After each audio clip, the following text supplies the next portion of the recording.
ஒன்பதாவது நம்ம பார்க்க போறது வந்து அவதார் ட்ரிக்ஸ். நம்மள நிறைய பேருக்கு ஃபேவரட்டா இருக்கக்கூடிய அவதார் த லாஸ்ட் ஏர்பெண்டர் அப்படிங்கிற சீரிஸையும் பென் 10 சீரிஸையும் ஒண்ணா இணைச்சு தான் இந்த ஸ்டோரியே வந்து உருவாக்கி இருக்காங்க. இந்த யூனிவர்ஸ்ல இருக்கக்கூடிய ஆஸ்மித் என்ன செய்வார் அப்படி பார்த்தீங்கன்னா, அவரா ஒரு ஹோலி ஸ்பிரிட்டா இருந்து அவதார் ட்ரிக்ஸ் அப்படின்னு சொல்லக்கூடிய இந்த டிவைஸையே உருவாக்கி இருப்பாரு.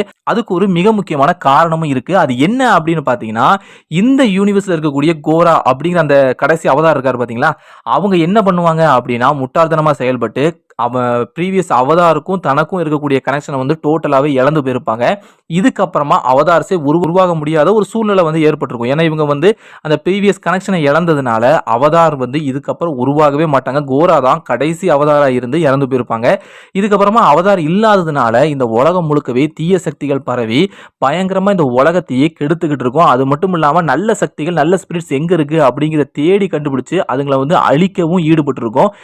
இதனால இந்த நல்ல ஸ்பிரிட்ஸ் வந்து தனக்கான இடத்துல வந்து ஒளிஞ்சு இருக்கும். அதை கண்டுபிடிக்கிறதுக்காக இந்த கெட்ட ஸ்பிரிட்ஸ் எல்லாம் வந்து செயல்பட்டுக்கிட்டு இருக்கும். அதுல இந்த நல்ல ஸ்பிரிட்டா இருக்கக்கூடிய இந்த ஆஸ்மித் இருக்காரு பாத்தீங்களா, இவர் என்ன செய்வார் அப்படின்னா இந்த அவதார் ட்ரிக்ஸை உருவாக்கி அதுக்கான ஹோஸ்ட்டை வந்து கண்டுபிடிச்சு, அதாவது நம்ம பென் டெனிசன் இருக்காரு பாத்தீங்களா, அவரை கண்டுபிடிச்சு அவருக்கு வந்து இதை கொடுத்திருப்பாரு. அதன் மூலமா நம்ம பென் டெனிசன் வந்து இந்த கெட்ட ஸ்பிரிட்ஸை அழிச்சாரா இல்லையா அப்படிங்கறதான் இதோட மிக முக்கியமான கதையாவே சொல்லப்பட்டிருக்கும். ஆக்சுவலா இது ஒரு ஒன்லைனா தான் சொல்லப்பட்டிருக்கோ தவிர இது ஒரு கதையா வந்து சொல்லப்படலை அப்படிங்கிறதுனால இதை பத்தி இன்னும் தெளிவா நம்மளால புரிஞ்சுக்க முடியல. மற்றபடி இந்த ஆம்னிட்ரிக்ஸை பத்தி சொல்லணும் அப்படின்னா, பென்னால இந்த ஆம்னிட்ரிக்ஸை பயன்படுத்தி பல ஸ்பிரிட்ஸோட உருவங்களுக்கு மாற முடியும் அப்படிங்கிற மாதிரி சொல்லியிருக்காங்க.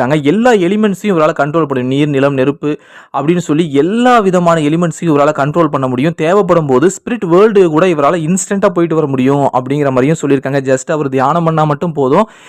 இவருக்கும் அந்த அவதார் ட்ரிக்ஸுக்கு ஒரு மிகப்பெரிய கனெக்ஷன் இருக்கிறதுனால இவரால் ரொம்ப சுலபமாகவே ஸ்பிரிட் வேர்ல்டு கூட போயிட்டு வர முடியும் அப்படிங்கிற மாதிரியும் சொல்லியிருக்காங்க. ஆனால் இந்த அவதார் ட்ரிக்ஸுக்கும் டைம் அவுட் ஃபங்க்ஷன் இருக்குது அப்படிங்கிறதையும் தெளிவாகவே கன்ஃபார்ம் பண்ணியிருக்காங்க.